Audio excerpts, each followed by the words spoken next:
special effects. Fascinating. Can I hear you guys for a little louder? Come on. Sounds like it, Holly. I love it. I love it.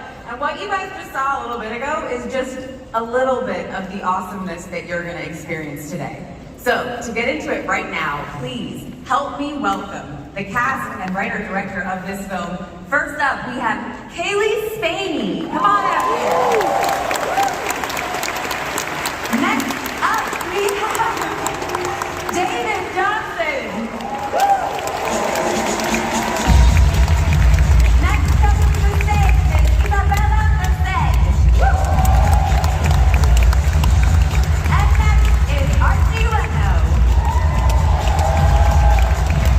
And then Mr. Fearn. And finally, the writer and director, Mr. Fede Alvarez.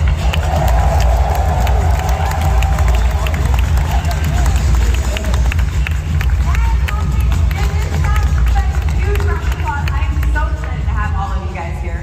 How does it feel to be here in Hall H? That is how you kick off a Hall H panel, for sure.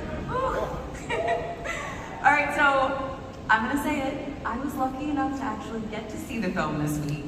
And being an Alien fan, I absolutely loved it. The thing that I love so much is that there is this feeling of nostalgia with it, and that you're getting everything and more of what you want from an Alien film.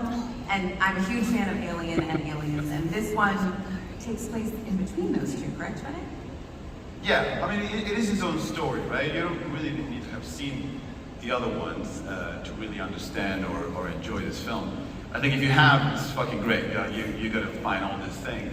But if you haven't, I'm jealous. You know, really jealous. You haven't seen any of them. You're gonna be exposed to these amazing ideas created by Ridley Scott, James Cameron, David Fincher, some of the best directors, working on the genre. That you're gonna find all those ideas packed in 2 hours of insanity.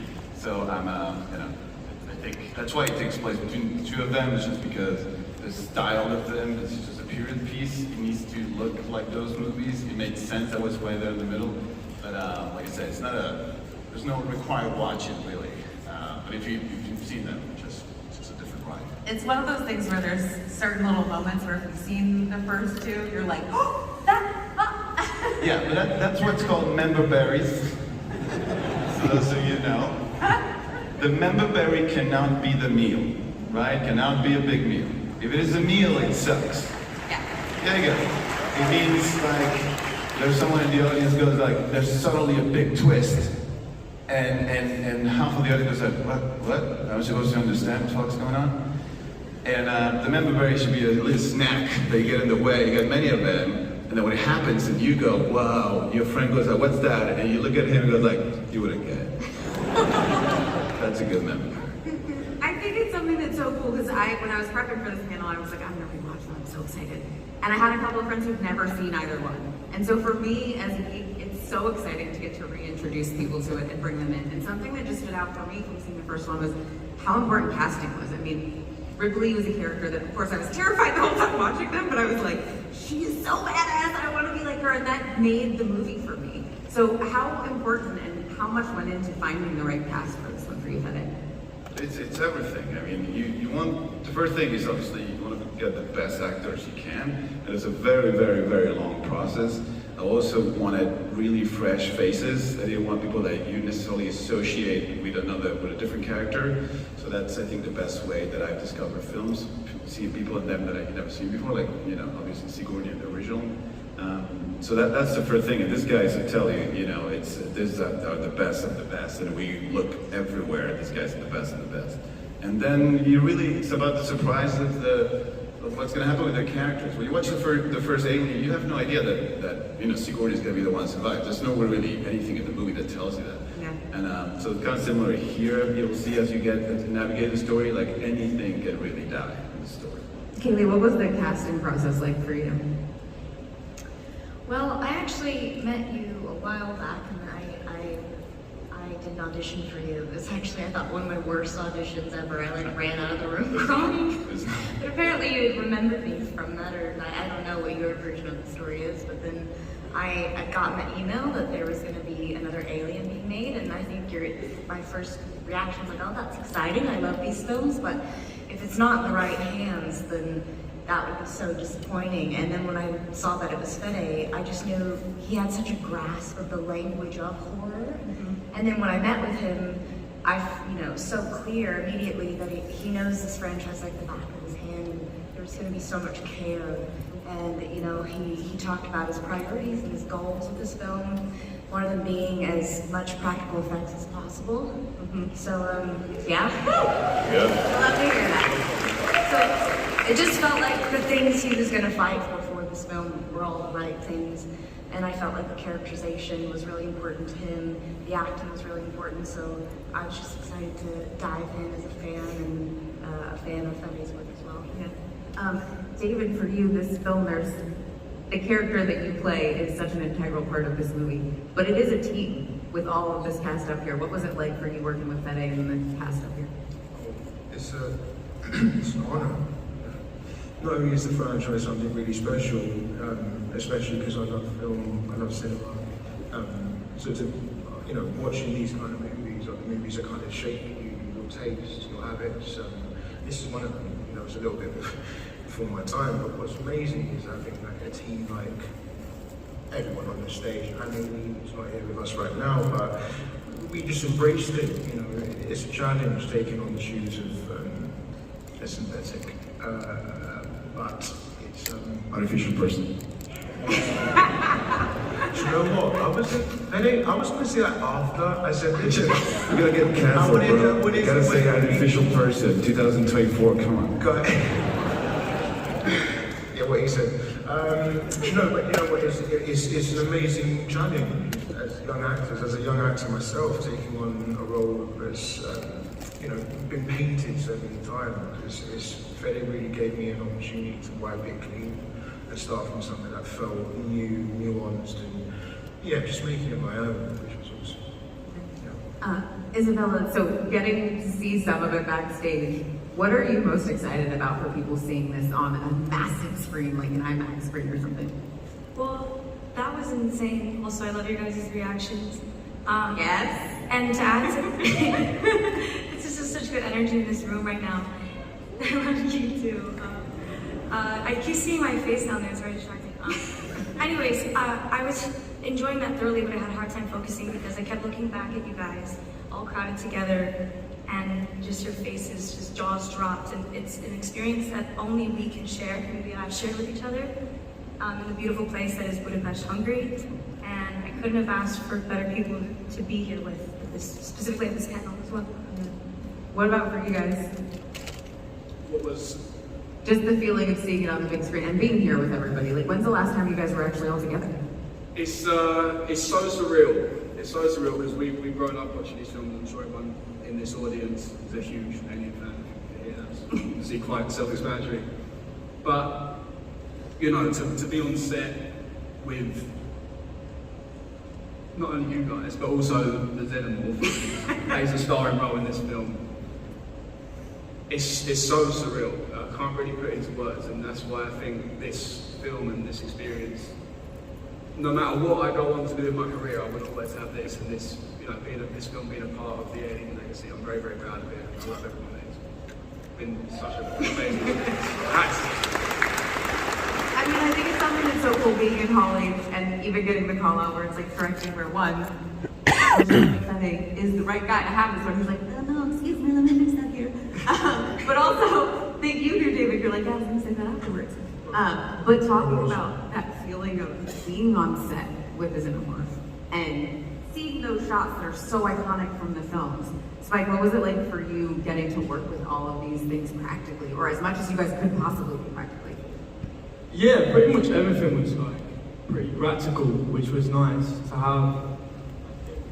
Oh, I thought the mic sorry, nerves kicking in, There's a lot of people in. But I think everything was very, very practical, and that was nice. And when I first spoke to Fede about this project, he explained that everything was kind of going to be built, and the world was going to be very, very real.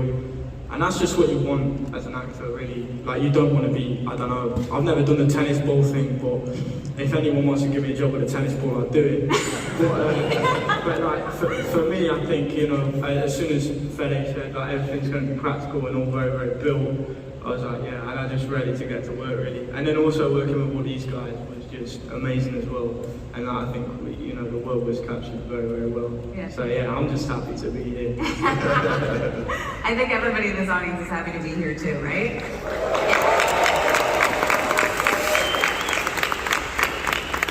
Fede, for you, what was that first day like on set, having the Xenomorph and your cast and seeing those shots come to life? Terrifying. It's terrifying just because you're standing on the shoulder of giants. Obviously, the directors that made the original films are my favorite directors. They were, you know, at the time, still are, like James Cameron, Ridley, David Fincher, Jean-Pierre Jeunet, like those guys are masters of their craft.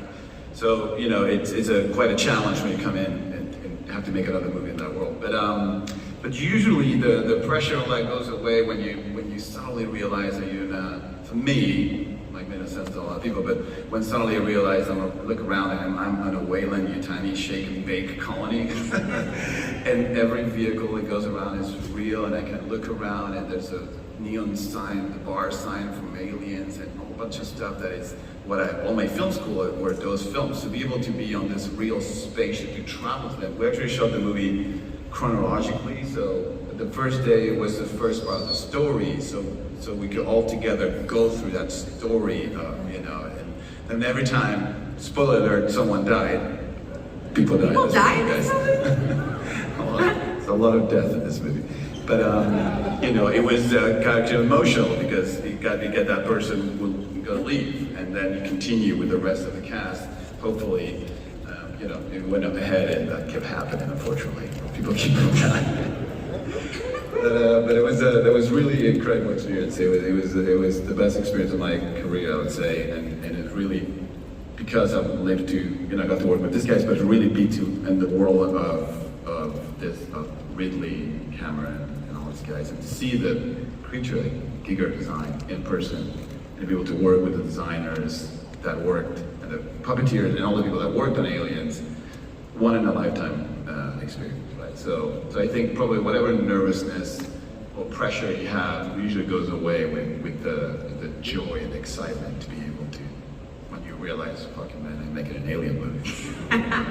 Did you guys talk with each other kind of about what that pressure is like and kind of ways to manage it, to be like, this is our thing, but also we do want to honor all the fans, all of these thousands of people who are here today? That is exactly what we said. Yes. We got in a room and we said that. Yeah. Exactly. No, I think we all understood the pressure that's behind it, but it's easier to not think about it when you're trying to really involve yourself into the storyline, for sure. Well, you know, we also, Isabela's absolutely right, we try to dissociate ourselves from that pressure. It's just not comfortable for anyone. We want to make a good movie, and Fede is master storyteller. He couldn't be in better hands. But also, we thought about what it was like when Alien 1 came out. You know, no one knew that. The cars, they were just making a movie, and we had every facility in place for us to do the same. So the second you start to come off of trying to make something that was attached to something else and just make something good, hopefully great, then you're in a happy place. I think you honor the audience when you really, really care. That's when you honor them. When you don't care and you're like, oh, whatever, it's just a movie, which was forbidden to say in our set. And so it's just a movie. No one said that, never said that on my kind of set. I hear that, it'll drive you nuts. So I think that's what we owe the audience. And you know, you want to make sure you give them that experience that they look for. For me, you guys, but I'm sure for you as well. When you sit down in the theater, the logo shows up, the lights go down. For me, I feel like this is it. This is the one that's going to change my life. This is the one.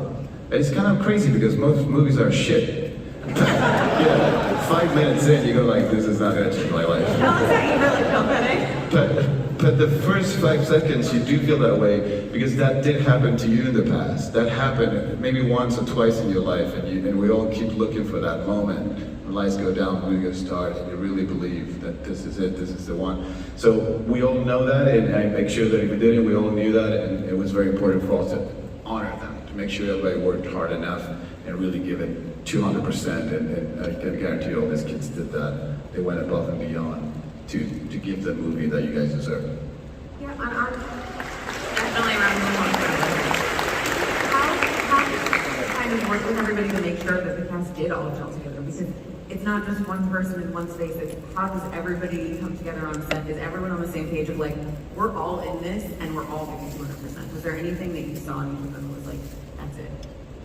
But yeah, I mean, you see it on the work end, you see it when they do take 20 of having to, you know, like when Spike have to say there's something in the fucking water.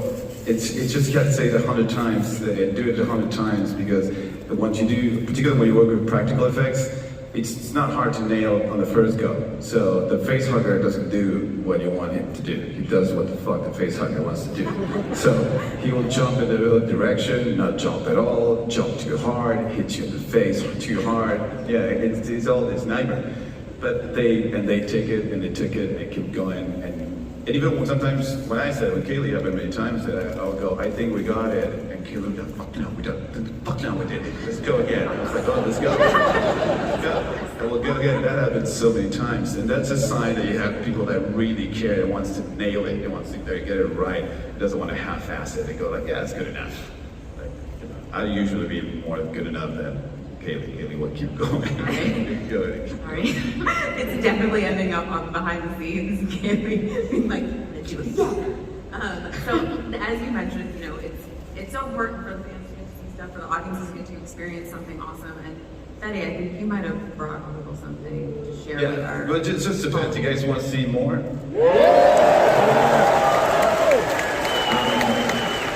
So this is the good news.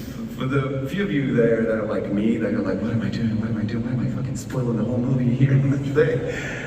Like, don't worry, because some of the scenes, we cut them kind of a misleading way. I cut them differently than the movie. So even if you see this, when you see the movie, if you convince you to go, you go, oh, but this is different. It's good news. This is slightly different. I omit things. I took out stuff. Some of the best part actually took out the scenes. So the scene you just saw, actually, some of the best part, we took them out. Because I really want to save something for those scenes when you're at the movie. There's a lot more in the movie, but particularly the scenes when you guys make sure when you go to see it, hopefully in opening weekend, like you discover a lot more things than today. But so that all that being said, this is one of the biggest challenges in the movie when it comes to think about how we do it, which is I shouldn't say what it is. Let's just play it. Yeah, let's just play it.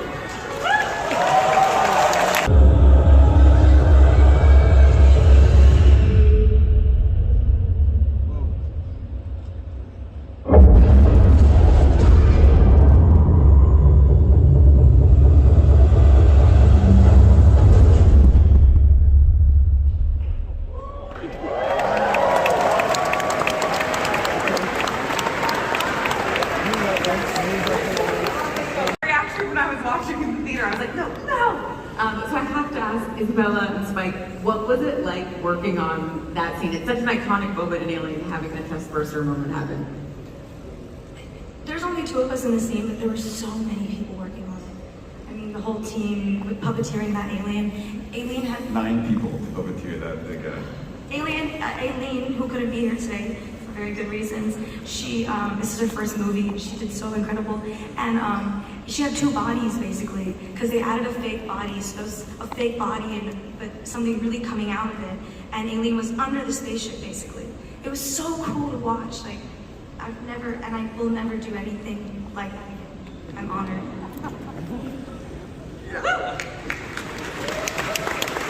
I wasn't there when it was actually going off. I was elsewhere, but I mean, yeah, like popping up and seeing it was the aftermath. Yeah, very very scary for sure. And how you were saying, yeah, I think Aileen's just a trooper for this It was, by the way, it was made by Alec Gillis, was the genius behind this particular scene. And Alec worked, this is his fifth, I think, Alien movie.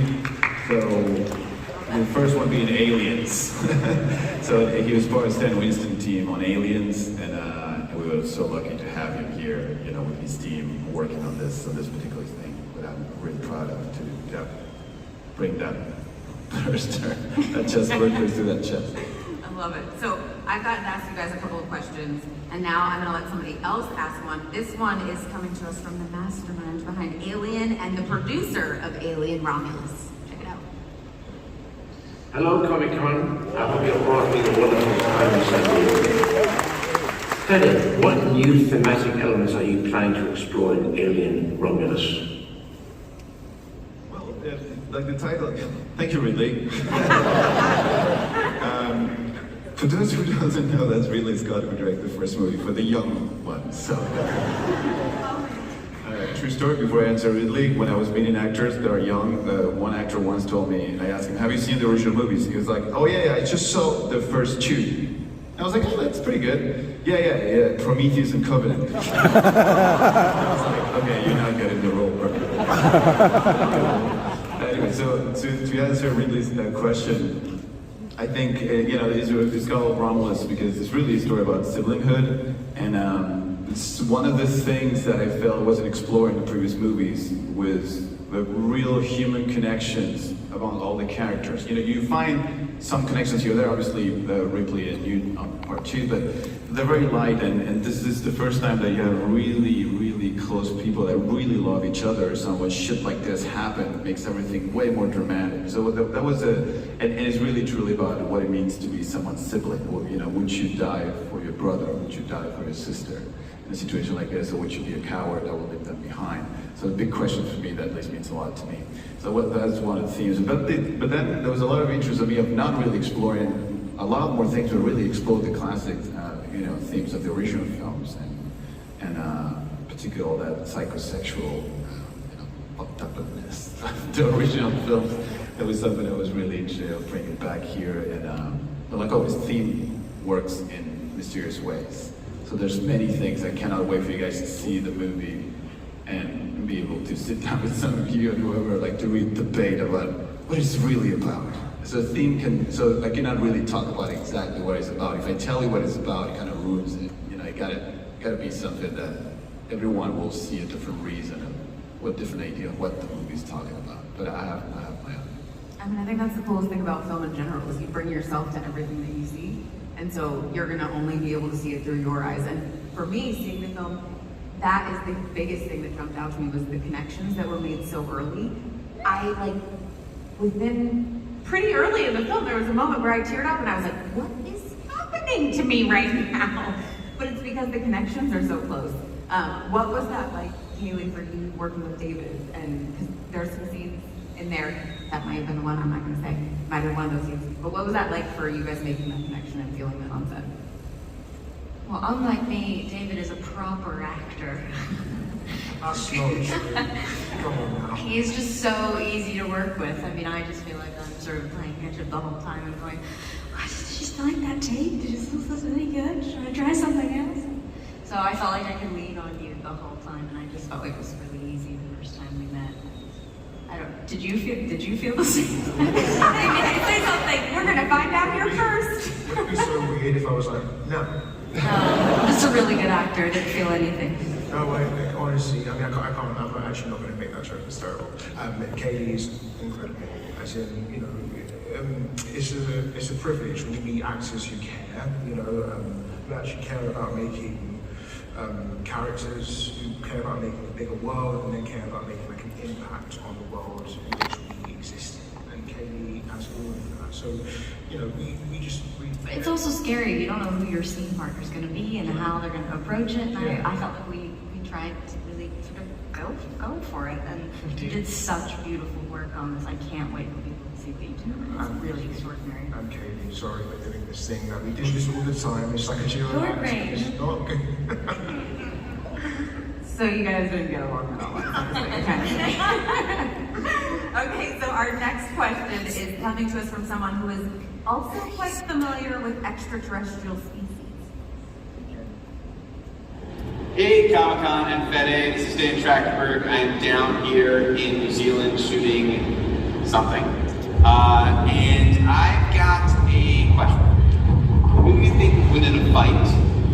The Predator, also known as a Yautja, or the Xenomorph? I'm gonna have you guys all weigh in on this one. Who would win in a fight? Predator or a Xenomorph? There's been movies made about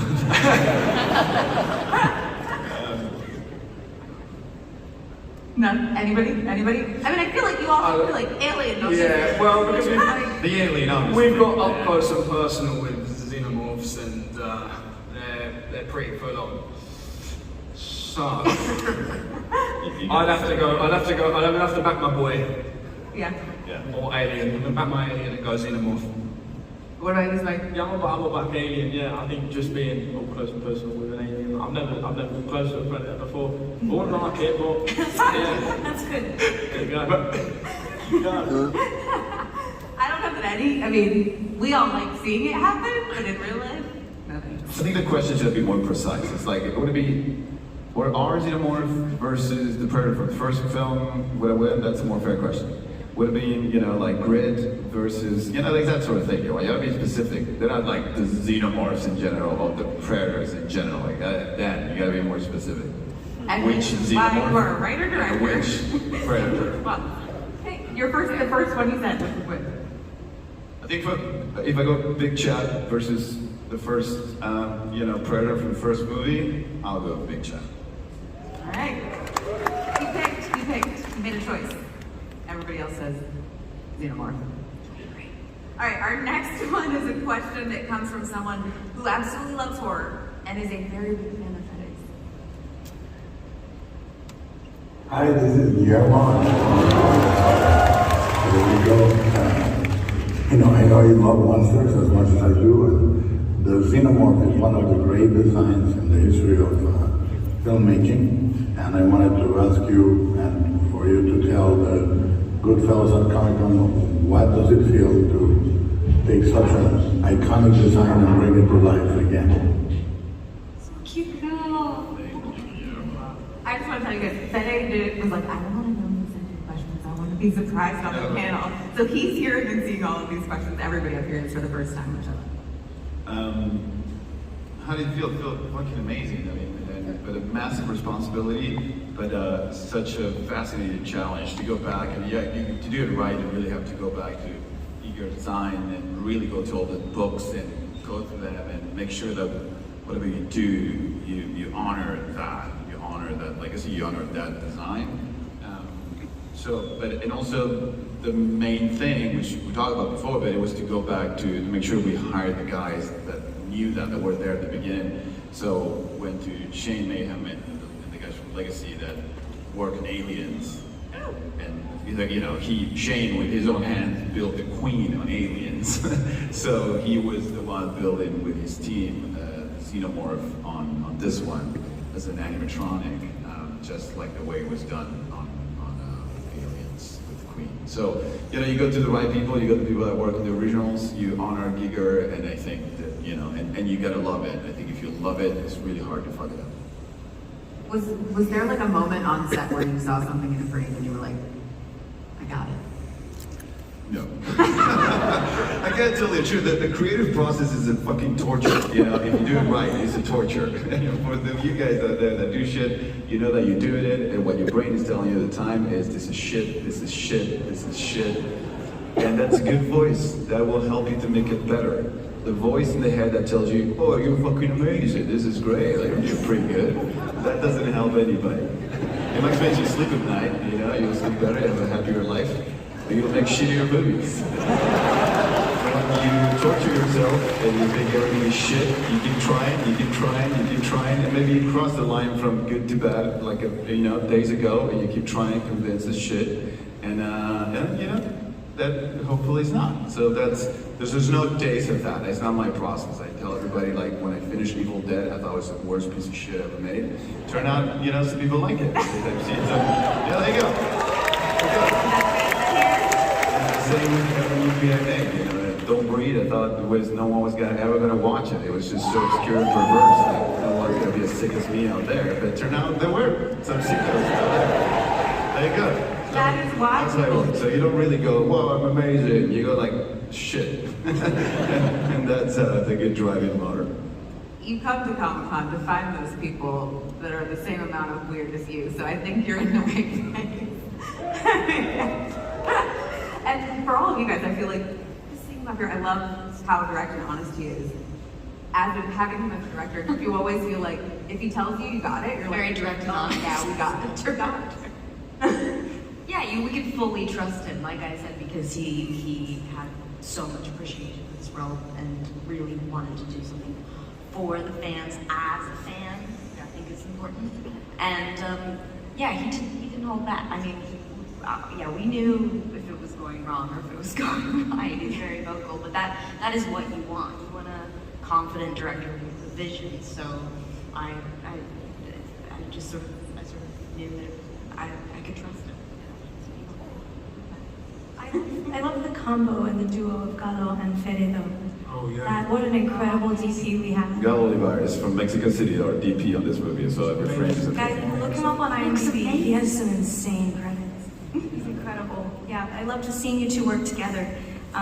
You really taught me how to get exactly what I want. You know what I mean? Like you guys took the time and cared about every single detail. There's not one detail in this movie that Fede doesn't have a story for, which I think is really admirable and really cool to witness in person. And do you know what? And also just to jump on that as well. You know, I'm generally from like indie movies, so there's just no time, and we didn't have as much time on this either. But when we never had something, and Fede didn't think he had it, he would change it.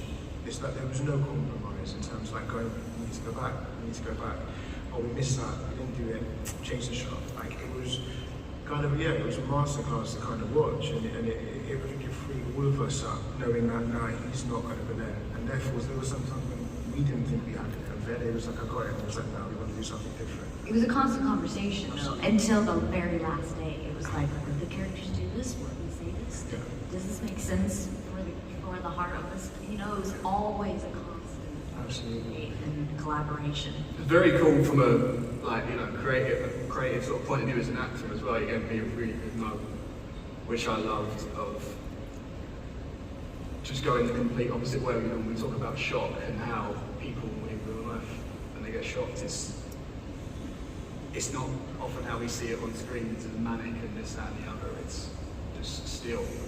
And we tried something where, you know, I can't say, I don't want to give too much away. It's so tough to spoil about giving stuff away. But you know, we wouldn't speak at all during the scene, just to see what the other person would get on the other side of the camera, and you know, all these different kind of methods to see what we could get. Yeah, there would be lines, right? There'd be a whole scene with lines, and then Fede was like, all right, now do it with no lines. Same beats, no lines. And it was actually better. So, thanks. I felt Saves you terribly from awkward. shitty It was lines. better. That's probably I read the script that I read and my voice said shit goes like, you want, let's not say any of this stuff. Let's just say with your eyes. And it always sounds more sophisticated. I mean, also genuinely, I think it is one of those things where when you have great people surrounding you in every position on a film, it makes for such magical moments where it's like you trust everyone doing what they're doing to make it the best that it can be, and I feel like that's what you guys are all talking about up here, which I love. In a minute, we're gonna take a few questions from the audience, so just get ready for that, you guys. Head over to the mic that's right over there for audience questions. But first, I think we have one more question from another diehard Aileen. Here's a really tricky question. Rank all the Alien films, and I'm listening carefully. Seriously. Cheeky. He probably has a direct feed to this right now. Exactly. He's going first. Is this a collective? We're not gonna vote. No, you can team effort it if you need to. Let's put it this way. Can we do the best and the not as good? Can we do that? Okay. I think we can all say it together out loud for every fan. It's like, the best one is the first one, right? Yes. That's it. There's no more. And I think the not as good one, VAVP Requiem. I'm sorry. But, no, there's some really good kills in that movie, by the way. There's some really good kills in that movie. But let's say that. Then everything in the middle is like whatever you want to be. Like that's the beauty of this franchise, I think.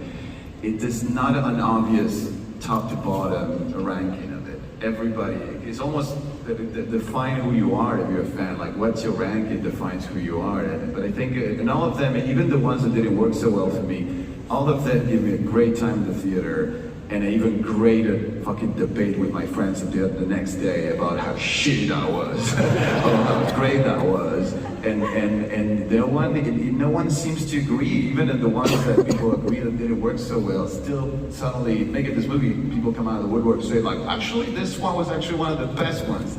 And I was surprised, and that's how it works in this franchise. It's so complex and so rich, and there hasn't been terrible ones, I think, particularly the main ones. I mean, it just hasn't. So I think there's never a bad time at the theater watching this. And again, if you're a real cinephile, it's so much fun the next day to go at it with your buddies. But was it good? I don't think so. Yes, it was. Oh shit! And that part with the flute and whatever. You know, you can go. But it just blowing out in the finger is my favorite. We won't put the rest of you guys on the spot up here. We're definitely gonna offer that with you later. So we got some of my questions and some awesome filmmaker questions. Right now, I think we've got some questions from some audience members. What's your name and what's your question? Hi there, my name is Sam. Hi Sam. Hi there. My question is for the panel.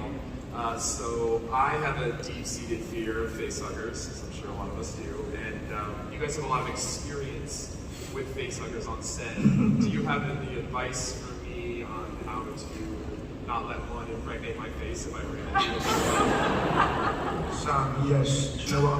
I'm going to dive straight in. So I've got two bits of advice for you. One is be an artificial person.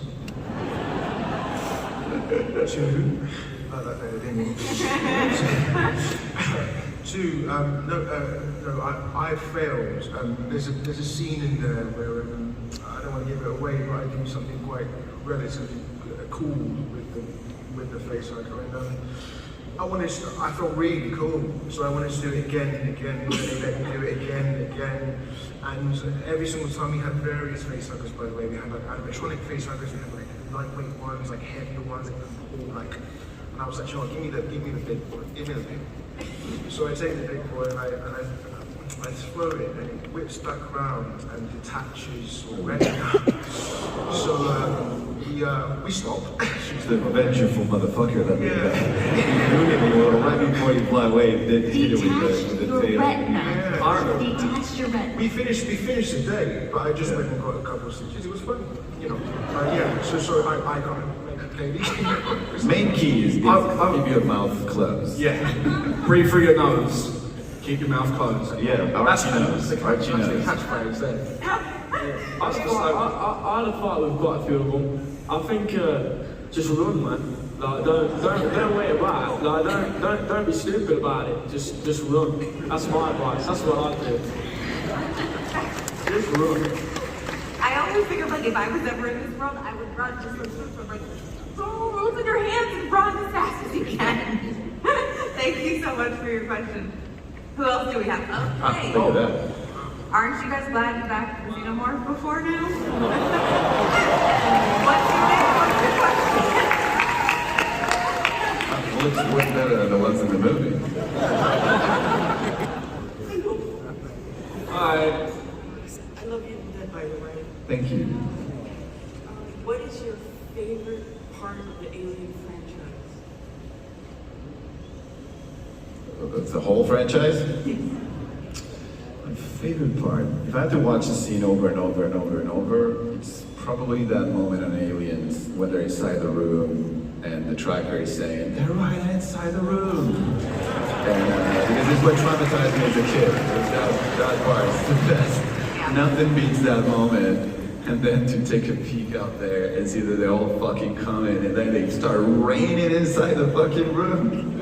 It all hell break loose. Oh man, what a scene. That's, for me, still remains one of the best moments.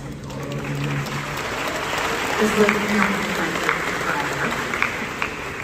We've got another question over here. What's your name? Hi, I'm Jake now. Oh my God. You're in college, baby. My question is for Isabela Merced. So you were in Madam Web. Hi there. Hi. So you were in Madam Web, and now you're in Aileen Romulus. So how do you transfer through Madam Web to Aileen? Do you go in like a different scenario? How do you compare the two? Yeah, there's It's a heated question. so heated, and I'm going to answer so intellectually.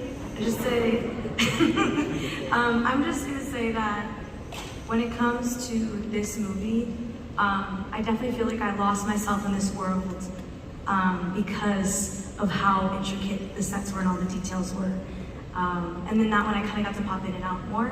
But yeah, Alien's world is fully built in this movie, and that's what allowed me to do less work, honestly. I just kind of was there and reacted. Love it. Thank you. And we've got another question. What's your name? Hi, my name's Miles, Hi, and yeah, I'm really excited about all the practical effects that you guys are going to be using on the movie. And I have a very similar question to that first one, eerily enough. Having worked with all these practical aliens on the film, do you ever have nightmares about getting attacked by facehuggers? I actually, it's a really good question, and I actually do. And I keep having them, and it's, you're laughing. It's not funny. It's, I wake up in the middle of the night sweating.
I felt that scream in my chest standing up here, so I'm sure all of you guys felt it too. So we're so excited to have all you guys here, and we didn't want you to leave empty-handed. So you are each going to be taking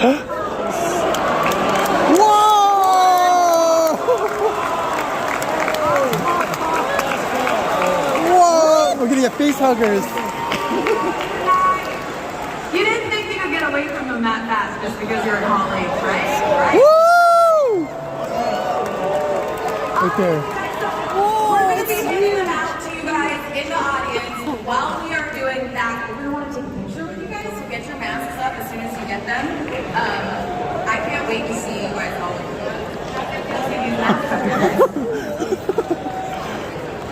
That's all there. All right, I'm seeing some people in the audience getting their masks up. You guys look amazing. They look awesome. Okay, so we're gonna hand all of those out to everybody. Stay in your seats until you get your mask, and then after that, you're gonna pick up another little something special as you are exiting tonight. So what? Okay, how's that sound? Does that sound good? Woo! Okay, so what we're gonna give you on your way out is an IMAX upgrade. Are you guys ready for that? Our friends at IMAX and Fandango are giving you guys the IMAX upgrade voucher so that you can see Alien Romulus in a theater, in IMAX, the way it should be seen. So stay in your seats and get those on the way out. In the meantime, I'm gonna bring you guys over to this side of the stage. We'll get all you guys in the pic, and then we're gonna head over to that side to get the other side of the audience in there as well. So if you guys wanna all follow me over to this side of the stage. Get your masks up over here, everybody.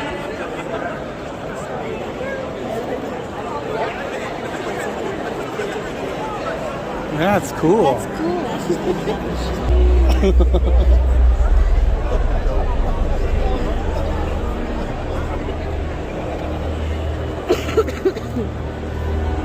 People left after the Q&A.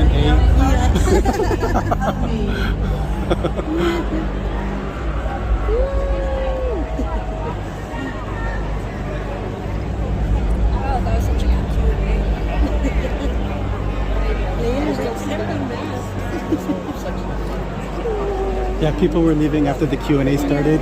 Weren't there people next to us? Yeah. After the Q&A started, they left. We're gonna head over to the other side of the stage, so get your masks up over there, everybody.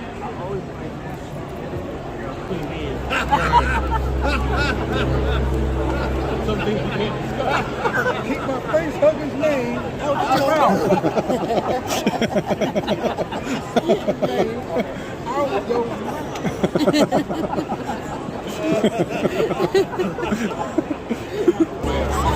While they're wrapping up taking their pictures, I want to say a huge thank you to everybody here in the audience that came out to Hall H for the Alien Romulus film.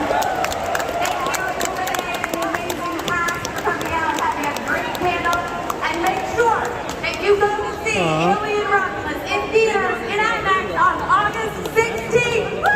Have a great time, everybody! Are you not going to get it? They're gonna get some. Are you sure? No. Oh, I'm still recording. Leia, how was the panel? The panel was so sophisticated. Dude, that was so cool. Let's take a picture, let's take a Comic-Con picture outside.